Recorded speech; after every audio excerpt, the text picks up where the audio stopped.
É super comum ouvir os pais dizerem: eduquei todos os meus filhos da mesma forma. No entanto, basta uma observação atenta para perceber que cada filho cresce em um ambiente emocional, social, psicológico diferente, ainda que dentro da mesma família. A educação, nesse sentido, não é uma fórmula fixa ou um manual replicável. Ela é um processo relacional, mutável, marcado por variáveis que incluem o tempo histórico, as mudanças na vida dos pais, as características individuais de cada filho e até mesmo o número de filhos e a ordem de nascimento.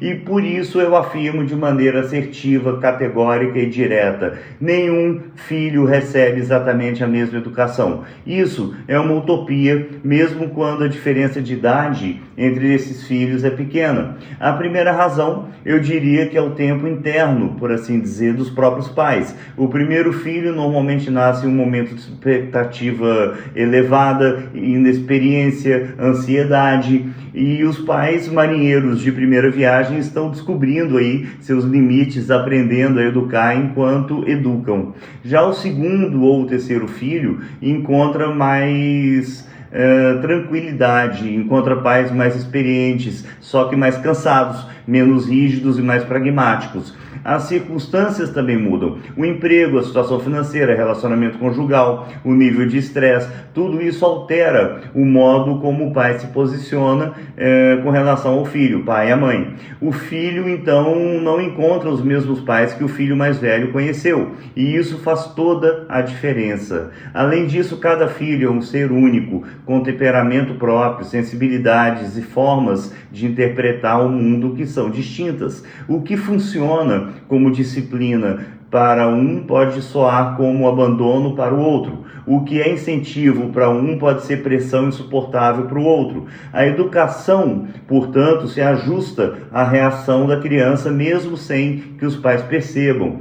Há filhos que demandam mais atenção, outros que se fecham, outros que desafiam. Os pais, diante disso, adaptam seus gestos, sua linguagem e sua postura, não por favoritismo, mas por necessidade prática e emocional. E nesse ponto, a ordem de nascimento também pesa. O primogênito costuma carregar maiores responsabilidades, ser mais cobrado inicialmente e não raramente mais observado. Já os caçulas tendem a crescer com menos supervisão, mais liberdade, seja por exaustão dos pais, seja por confiança acumulada. Os filhos do meio, por sua vez, têm uma característica interessante: muitas vezes buscam o seu lugar afetivo no espaço já parcialmente ocupado, o que influencia a sua identidade e as suas relações com seus pais e os seus outros irmãos.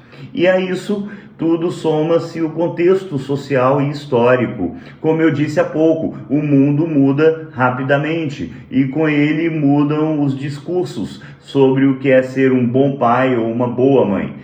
Técnicas de criação, valores culturais, recursos financeiros disponíveis, tecnologias e até os modelos escolares, acadêmicos, variam de uma década para outra muito rápido. E isso acontece no mundo inteiro, gente. E não há como negar que isso acontece.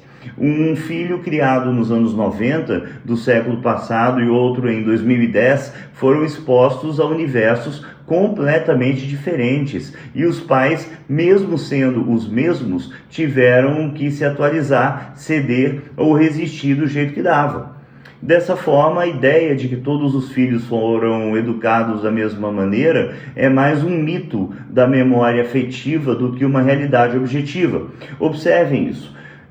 A educação não é um bloco uniforme, mas sim uma trama dinâmica entre indivíduos em constante mutação, imparável, quase sempre a um passo de atropelar nós todos. E talvez, gente, a beleza disso esteja justamente aí, em reconhecer que criar filhos é um processo artesanal e que a justiça entre eles não está em dar tudo igual, mas em dar a cada um o que precisa e no momento e no tempo em que precisa, ensinando a importância do dinheiro, do consumismo e, acima de tudo, a importância da ética.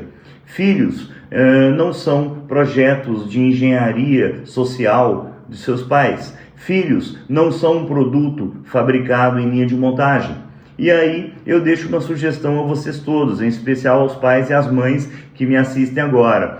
Coloquem esse assunto em pauta junto aos seus filhos. Não se fechem e não se prendam aos chavões de sempre, de que todos foram igualmente educados, porque vocês próprios sabem lá no fundo que não foram.